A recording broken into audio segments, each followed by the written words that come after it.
दोस्तों, supreme court ने लगाई है प्रधानमंत्री नरेंद्र मोदी और पूरी सरकार को जबरदस्त फटकार।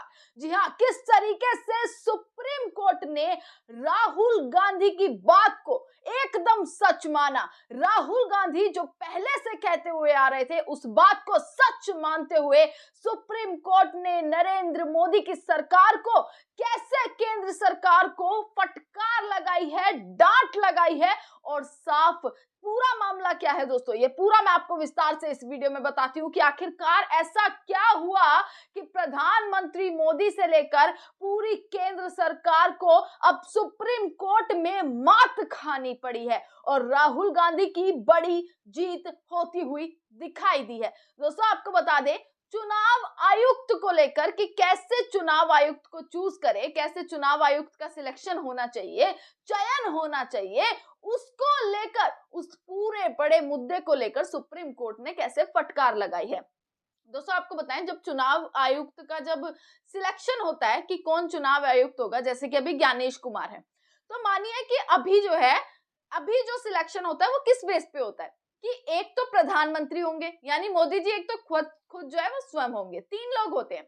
एक जो है केंद्रीय मंत्री होगा और एक नेता विपक्ष होगा, यानी कि राहुल गांधी हो गए।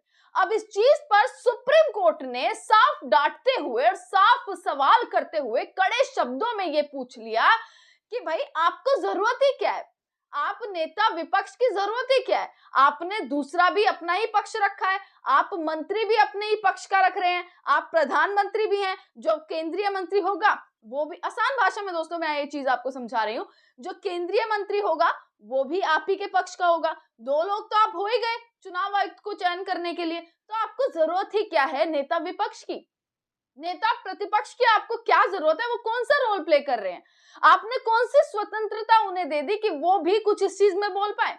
और दोस्तों, आपको याद होगा अभी सीबीआई का भी चयन होना था, सीबीआई चीफ का चयन होना था, जिसको लेकर राहुल गांधी जो है उन्होंने एक बहुत ही बड़ा सा पत्र लिखा था, वो खबर भी मैंने आपको दिखाई थी, बड़ी सी चिट्ठी लिखकर उन्होंने कहा कि एक तो आप इन संस्थाओं का गलत इस्तेमाल करते हैं और ऊपर से राहुल गांधी को नाम जो है वो थमा दिए गए राहुल गांधी के हाथ में कि आप इन नामों में से एक जो है वो चूज कर लीजिए। और राहुल गांधी ने जब ये बोला कि भाई आपने नाम दे दिए पर मुझे तो इसके पीछे का बैकग्राउंड जानना है, मुझे इन सारे नाम के पीछे का बैकग्राउंड जानना है, उसके बाद ही तो मैं किसी चीज पर एग्री करूंगा। पर सरकार ने उस चीज पर भी मना कर दिया, जिसके बाद राहुल गांधी ने पूरा इस चीज पर अपनी असहमति जताई और साफ चिट्ठी लिखकर प्रधानमंत्री मोदी को भेजी कि जब आपको बैकग्राउंड नहीं बताना, जब आपको सारी डिटेल बतानी ही नहीं है, जब आपको सब कुछ खुद ही करना है, सारा चयन अगर आपको ही करना है, तो फिर आप कीजिए। आपको क्या ही जरूरत है नेता प्रतिपक्ष की, आपको क्या जरूरत है। राहुल गांधी हमेशा से ही कहते हुए आ रहे थे दोस्तों, पूरा विपक्ष हमेशा से कैसा हुआ आ रहा था कि कैसे मोदी जी जो है अपनी पसंद के लोगों को चुनाव आयुक्त, मुख्य चुनाव आयुक्त के रूप में जो है वो कैसे कुर्सी पर बिठाते हैं। यही बात अब सुप्रीम कोर्ट ने भी कह दी है। बड़ी चीज, जो बड़ी खबर है वो मैं आपको यहां पर दिखाती हूं। चुनाव आयुक्तों की नियुक्ति पर सुप्रीम कोर्ट इतना फटकार लगाते हुए, इतना सख्त होते हुए दिखा है कि उसने केंद्र से पूछा, विपक्ष के नेता को समिति में रखकर स्वतंत्रता का दिखावा क्यों।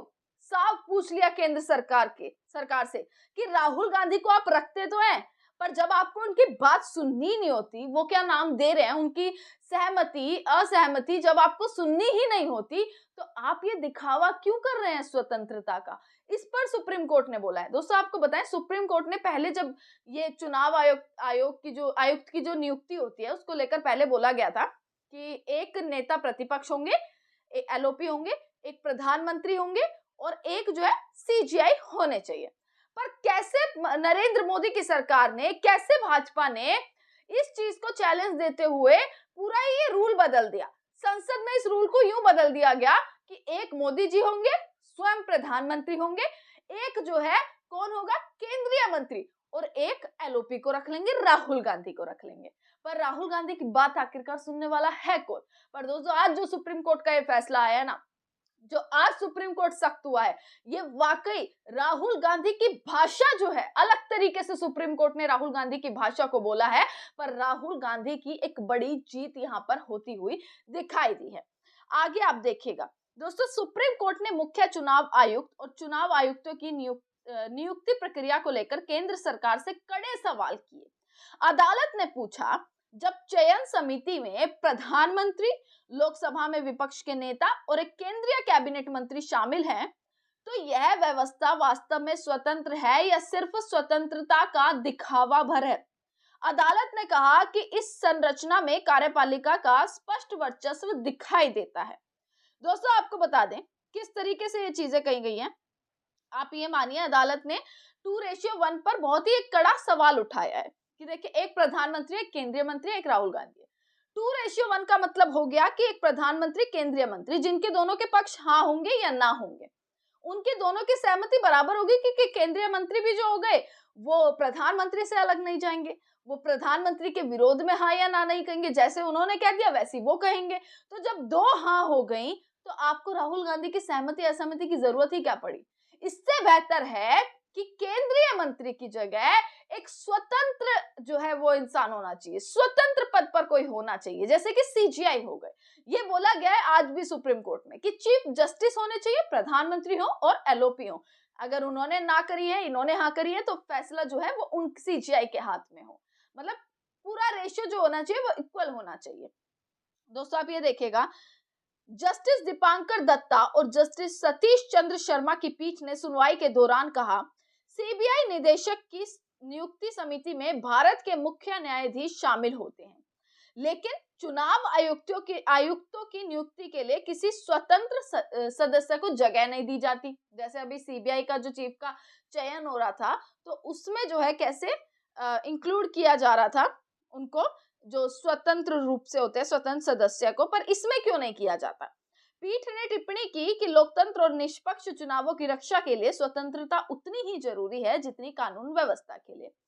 अटॉर्नी जनरल ने भी एक दलील दी है दोस्तों, और ये पूछा है कि यदि प्रधानमंत्री एक नाम चुने और विपक्ष का नेता दूसरा, तो तीसरा यानी कि सदस्य केंद्रीय मंत्री किसके पक्ष में जाएगा? और ये तो एकदम साफ है, एकदम क्लियर है कि केंद्रीय मंत्री किसके पक्ष में जाएगा, साफ तौर से प्रधानमंत्री के। और यही तो रीजन था कि केंद्र सरकार ने इस रूल पर ज्यादा फोकस किया। इस रूल को ही किस तरीके से बदल दिया गया, इस रूल पर ज्यादा फोकस किया कि उन्हीं का ही नाम सामने है और वही जो है चुनाव आयुक्त बन जाए, और कैसे ये पूरा खेल जो है उसके बाद शुरू हो जाता है। और ये तो विपक्ष हमेशा से कहते हुआ आ रहा है, और आपने देखा भी इस बार सबसे ज्यादा अगर किसी पर सवाल उठे ना इस बार, तो मुख्य चुनाव आयुक्त ज्ञानेश कुमार पर उठे हैं। अब ज्ञानेश कुमार का चयन किस वजह से हुआ? इसी वजह से ज्ञानेश कुमार का चयन हुआ दोस्तों, और इसी वजह से लगातार उन पर सवाल, और कैसे कि वो बाइस्ड हैं, किस तरीके से वो एक ही पार्टी का पक्ष लेते हैं। बंगाल में यही हुआ, तमाम जगह बिहार में यही हुआ, ये कहते हुए हमेशा जो है विपक्ष भी नजर आया, किस तरीके से हमला बोला गया। देश की जनता भी इस चीज पर जो है वो अड़िग रही कि कहीं ना कहीं गड़बड़ी तो है। अब इसको लेकर सुप्रीम कोर्ट सख्त होता हुआ नजर आया दोस्तों। 2:1 की तरह जो आपको मैंने बताया कि 2:1 दोस्तों, स्वतंत्र और निष्पक्ष चुनाव संविधान की मूल संरचना का हिस्सा है। ये सुप्रीम कोर्ट ने आखिरी में ये चीज कही है। अदालत ने ये दोहराया कि स्वतंत्र और निष्पक्ष चुनाव संविधान की मूल संरचना का हिस्सा है, और यह तभी संभव है जब चुनाव आयोग न केवल स्वतंत्र हो बल्कि जनता को स्वतंत्र दिखाई भी देना चाहिए। पीठ ने यह स्पष्ट किया, वह संसद की नीति तय नहीं कर रही, बल्कि केवल यह जांच कर रही है कि कानून संवैधानिक कसौटी पर खरा उतरता है या नहीं। सुनवाई के दौरान मार्च 2024 में की गई चुनाव अधिकारियों की नियुक्तियों पर भी सवाल उठे हैं दोस्तों। अदालत ने केंद्र सरकार से इन नियुक्तियों से जुड़े सभी रिकॉर्ड तैयार रखने को कहा है। सरकार को बोला गया है कि ये जो आपने नियुक्ति की है ना, ये सारा का सारा रिकॉर्ड जो है वो हम तक पहुंचाइए, और सारा रिकॉर्ड जो है वो तैयार रखिए। इस पर अगली सुनवाई जो है वो अगले वीक होने वाली है, अगले सप्ताह होने वाली है दोस्तों। इसी के साथ कैसे अब केंद्र सरकार को फटकार पड़ी है, राहुल गांधी के साथ, राहुल गांधी की बड़ी जीत, सुप्रीम कोर्ट राहुल गांधी के साथ खड़ा होता हुआ, विपक्ष के साथ खड़ा होता हुआ एक बार नजर आया, और इसका सीधा असर क्या पड़ेगा अगले सप्ताह फिर सुनवाई है, आप तक पहुंचाएंगे कि आखिरकार क्या अगला कदम होगा। तमाम खबरें आप तक पहुंचाते रहेंगे। देखते रहिएगा सजग भारत। आपका बहुत बहुत शुक्रिया।